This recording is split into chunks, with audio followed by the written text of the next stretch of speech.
So we have just talked about the cost flow method. Now let's look at two examples.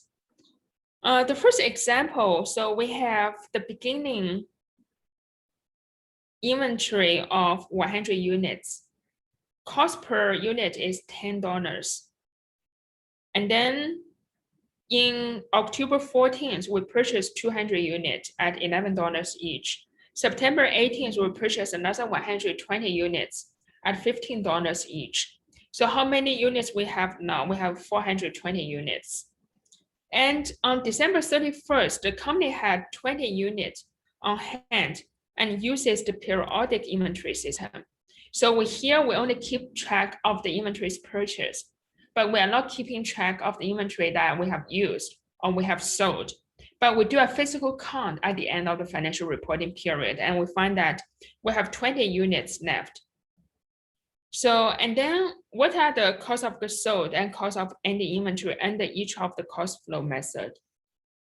So please take 5 minutes, try to work on this example. And here we're using periodic inventory system.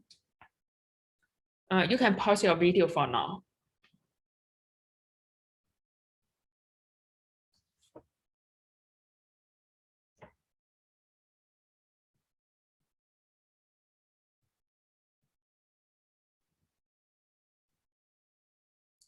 So this 420 units, those are the total number of units we have available for sale. And at the end, we have 20 units on hand. So how many units we have sold?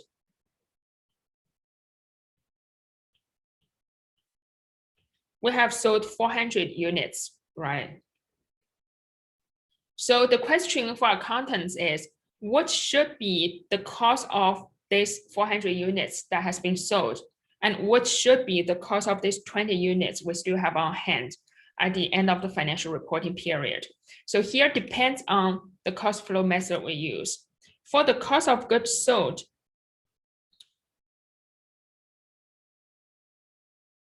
cost of ending inventory. So for cost of goods sold, or the cost for these 400 units we have sold, if the firm is using FIFO, what are the costs for these 400 units? So we're first using this 100 units, which are $10 each. And then we move to this 200 units, which are $11 each. So now we have used 300 units. How many units more do we need? We need another 100 units. And this 100 unit is at $15 each. So in total, we have the cost for those is $4,700. And if we have used NIFO, last in, first out. So, and then here the assumption is we begin from using this 120 units, which are purchased last. So that's 120 multiplied by 15. And then we begin to use these 200 units. 200 multiplied by 11. So how many more do we need? We need 80 units out of this 100 units. So 80 multiplied by 10. So that will give us 4,800. And then suppose we're using the average cost method. Under the average cost method, we're assuming that those 400 units are just randomly picked from this 420 units, which are identical.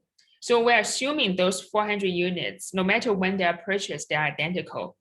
So the unit cost for those 420 units, so those are the total cost, 100 multiplied by 10 plus 200 multiplied by 11 plus 120 multiplied by 15. So that is the total cost. Divide by 420 number of units. And we have used 400 of those, so multiply by 400. And that will give us 4,762. So this is the cost of goods sold. And what is the cost of the ending 20 units inventory? Under first in, first out, the 20 units left, for those 20 units, because first in, first out, so they're coming from the last purchase, which are $15 each. So that is 20 units multiplied by $15 each. So that will give us 300. That is under first in, first out. Under last in, first out, we're supposing those last purchase has gone out. So the 20 units are from the beginning inventory, which are $10 each. So that will give us 200. And under the average cost, we're assuming those $20 are identical with this 400 units. So we use the same thing. 100 multiplied by 10 plus 200 multiplied by 11 plus 120 multiplied by 12 divided by 420 and then multiplied by 20 units. So that will give you 238. So this is the first example.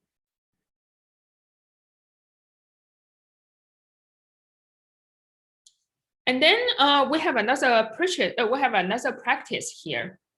So supposedly at the beginning of the financial reporting period, we have 6 units at $8 each.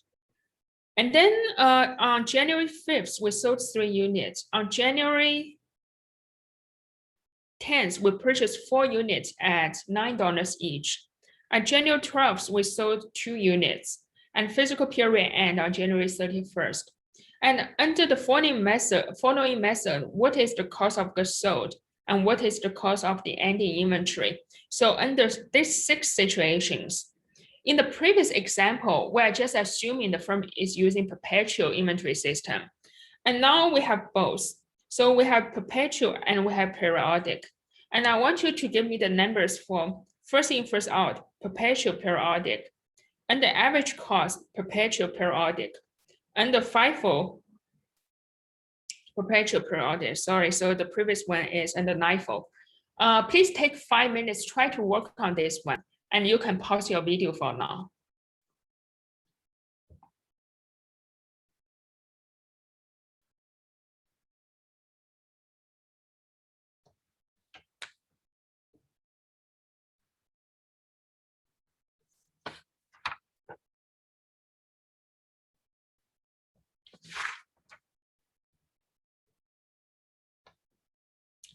So let's first look at LIFO, last in, first out. If we're using LIFO perpetual, so last in, first out, and we're using perpetual system, meaning that we're adjusting record continuously. What we are doing here is for cost of goods sold. So we sold 2 units. Sorry, so we sold 3 units. And when we are selling those 3 units, the cost of those 3 units, they're coming from here, $8 each. So that is coming from the 6 units, and cost for those 6 units are $8 each. So we have 3 units multiplied by 8. And then we sold another 2 units. And the cost for those 2 units, so they're coming from last in, first out. So they're coming from my last purchase, which we purchased 4 units. The last purchase is this 4 units at $9 each. So multiply by 9. And then the cost of goods sold is $42. And the cost of the ending inventory. So the ending inventory, how many units we have left? Out of these 6 units, we used 3 units. So we have 3 units left at $8 each. And out of these 4 units, we used 2 units. So we have another 2 left at $9 each. So the cost of the ending inventory is $42. And then suppose we use LIFO periodic. So using LIFO periodic, as you can see here, our beginning inventory are 6 units, and we purchased 4 units. We do a physical count. We probably do a physical count at the end of the financial reporting period, and then we find that we have sold 5 units. So, and then we have 5 units left. So under perpetual, we have sold 5 units and we have 5 units left. And then we purchased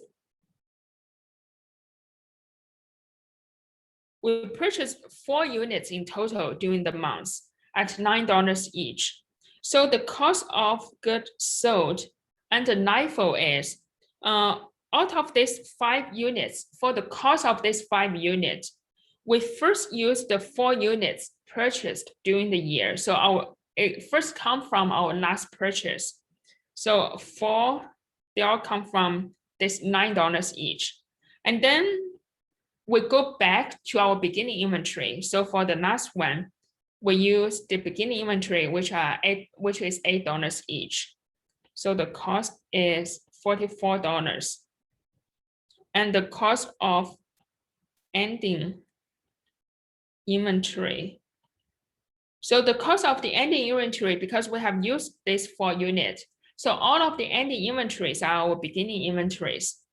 5 units left at the end, and all of them are from our beginning inventory, which are $8 each. So we have $40, the cost of the ending inventory. So as you can see here that under LIFO, we use perpetual or periodic. The cost of goods sold and cost of the ending inventory can be different.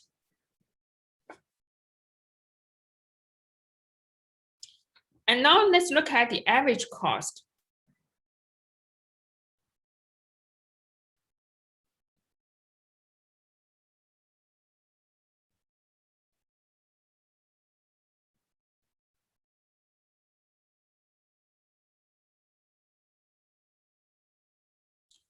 Suppose the firm use average cost flow method, and then they use perpetual inventory system. What should be the cost, the firm's cost of goods sold and cost of the ending inventory? So the average cost, if we are using perpetual, whenever we have sold something, we need to update the firm's cost of goods sold and cost of the ending inventory, right? So for this 3 units that has been sold, what is the average cost on January 5th? The average cost here is $8 each, right? However, for these 2 units that has been sold, what is the average cost? So these 2 units are coming from a pool of how many units? It is coming from a pool of 7 units, right? Because we have sold 3 units from this 6 unit, so we have 3 units left from the beginning inventory at $8 each. And then we purchased 4 units at $9 each. And then this is divided by 3 plus 4 by 7 units. So the average cost is 8.57. So the cost of goods sold under the perpetual system is the first 3 units, the cost are $8 each. It's $8 each.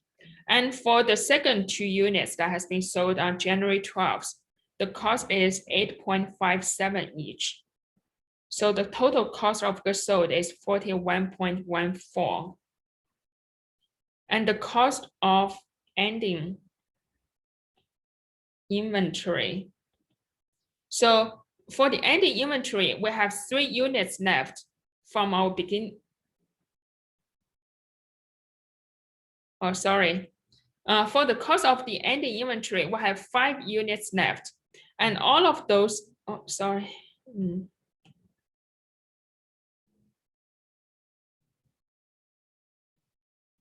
So we have 5 units left.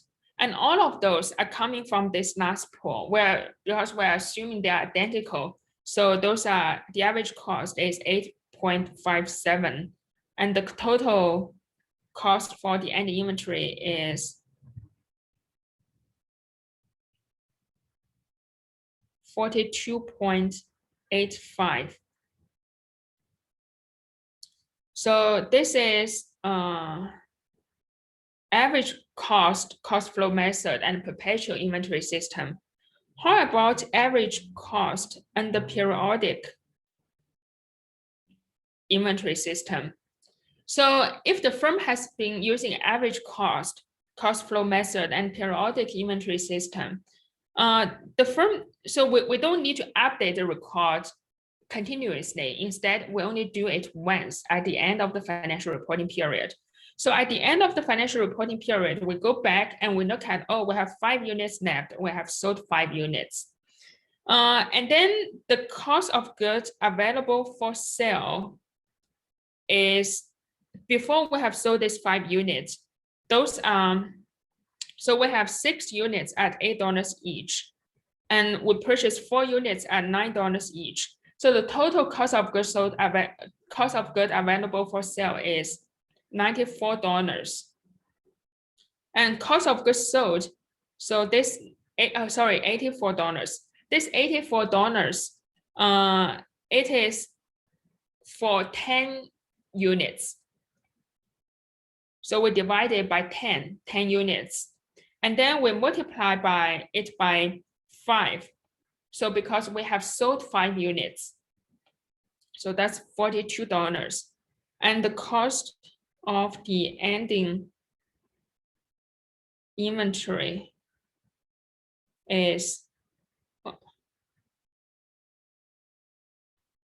$84 divided by 10 multiplied by 5. This 5 ending inventory. So that's $42 as well. So this is average cost flow method. And the last one is FIFO, first in, first out.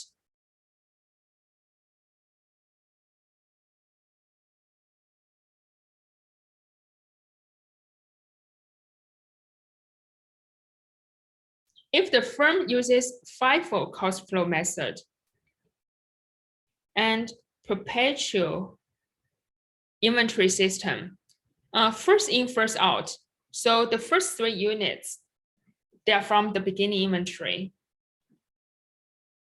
Cost of goods sold, 3 units multiplied by $8 each. And then the next 2 units. So because for these 2 units, we still have 3 units unused from the beginning inventory. So we're going to take from that as well. So 2 units multiplied by 8 as well. So that will give us $40. And the cost of the ending inventory.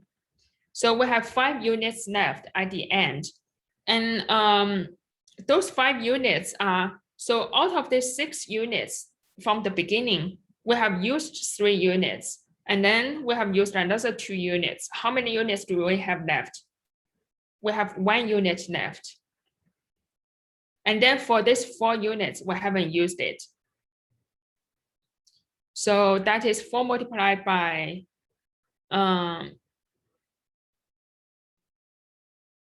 is 1 multiplied by 8 plus 4 multiplied by 9. So, so the cost of the ending inventory is $44. And then if the firm is using FIFO periodic system, the cost of goods sold. So at the end of the financial reporting period, we find that we have sold 5, we have 5 left. So for those 5, we first take it from our the beginning purchase.